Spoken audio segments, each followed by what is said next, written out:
Hello guys and welcome to another tutorial video.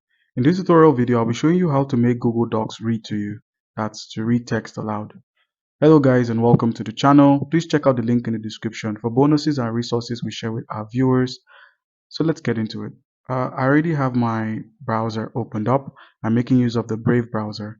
So how can you get your Google Docs to read to you? As you can see, I am on docs.google.com, and what you need to do is just head over to the chromewebstore.google.com and simply search for read aloud a text to speech voice reader. So what you're going to see instead of remove is install or add to your extensions.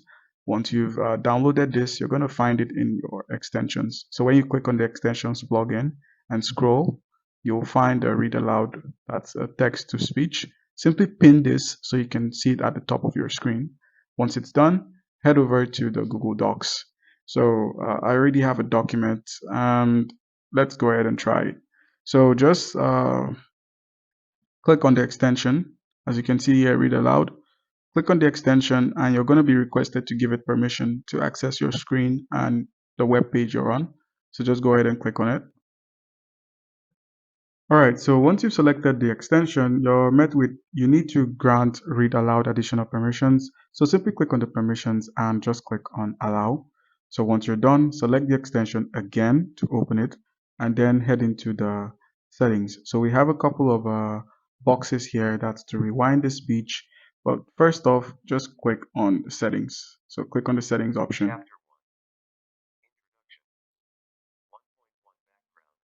Okay, so it begins to read automatically what's on the page. You might not need to change anything, but you could just go ahead and end the session and then click on the gear icon that's here to edit any of the content, that's the speech content. So just click on it and you can reduce or increase the speech. You can reduce the pitch or increase it, and you can also reduce the volume. And then where it says text highlighting, show in a pop-up, you could turn this off, or you could select the option to show in a separate window, and then you could test it out or reset.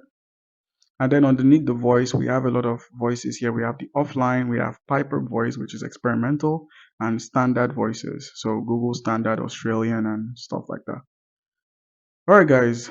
So comment down below if you have any questions concerning how to make use of this.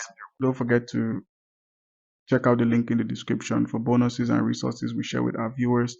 Leave a like and also subscribe to the channel for more content like this. Thank you.